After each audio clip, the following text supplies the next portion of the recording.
Well, good morning, good afternoon, good evening. Angus here from Addio Media, and welcome to the Marketing Your Practice podcast.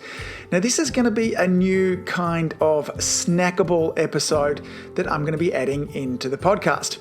Now, it's new for two reasons. Firstly, it's going to be just me. And secondly, it'll be short and it'll be sweet and it'll have a simple, actionable strategy. Now, I expect each of these episodes to be in the range of 5 to 15 minutes, and most of them probably closer to the 5-minute mark. Now, these episodes are going to release on Thursdays, and if you like them, then please let me know. And if you don't, then don't let me know. No, really, I actually do want you to let me know as well. So send me an email, drop me a line, or while I'm actually asking for things here as well, if you haven't already, can you please head on over to your favorite podcast app and can you please subscribe and rate? And I'll tell you why that's important and why that might be helpful to both of us. When you subscribe and rate, and I'm looking out for guests, the more great subscriptions and more great ratings that I have, then the more attractive this is to really wonderful, high caliber guests as well. So when I'm able to spread this podcast out and I've got lots of great reviews there, then it makes it super attractive for famous people, or even not so famous people, but it makes it worthwhile for those guests that we reach out to have us come onto the show. So if you haven't already, can you please head on over to your favorite podcast app, subscribe and rate it and give me a star as well and let me know what you think about it. Would be super helpful.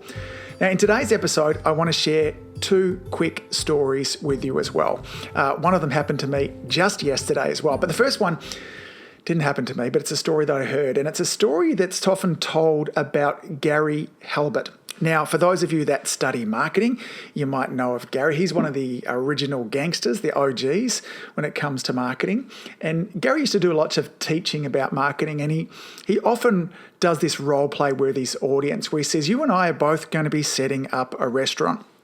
Now, our restaurants are going to be competing against each other as well, and you can have everything that you want with your restaurant. Like you've got a magic wand, you ask for it, you've got it. And he said, I only want one thing.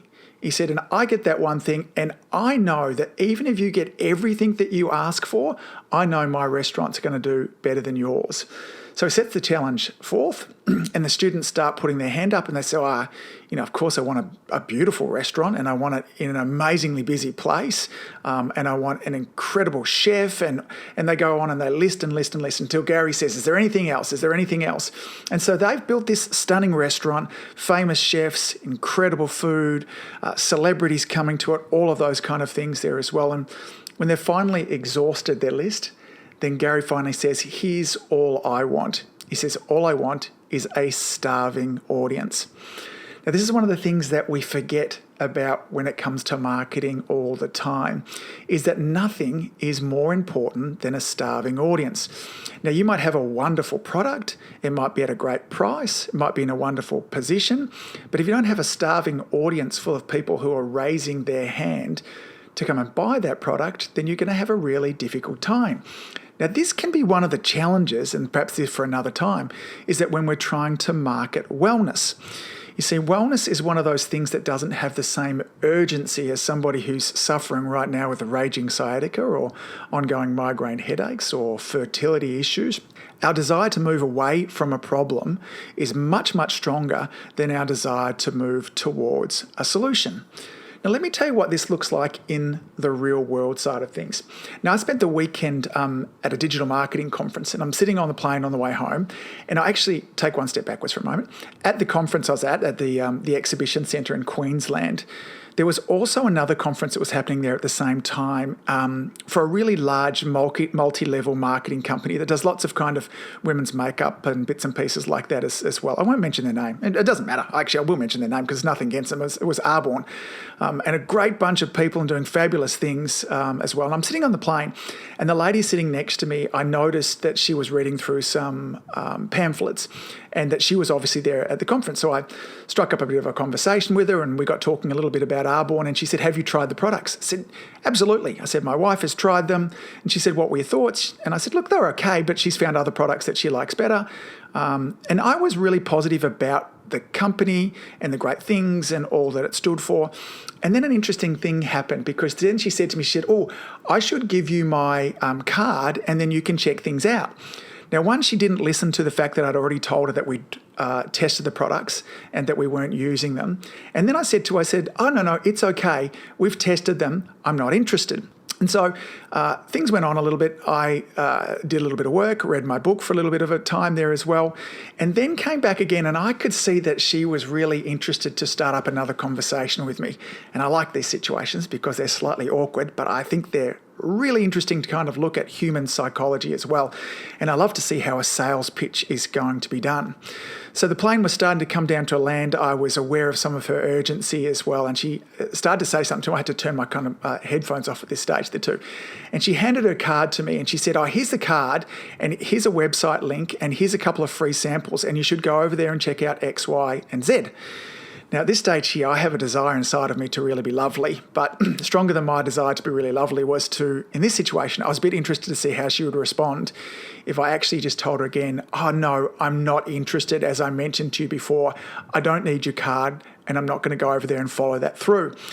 Now, the look on her face was terrible, and I felt super mean in this situation here as well because she was shot back. She'd probably spent all weekend being incredibly pumped up and motivated at this conference and was going to be out there to change the world. And then perhaps the first person that she pitches on an aeroplane knocks her back like this. Now, needless to say, she didn't really look at me for the next 10 minutes of the flights and then kind of scampered a different way. So I had some real interesting thoughts after this as well. So here's the first thing that it was a great reminder for too.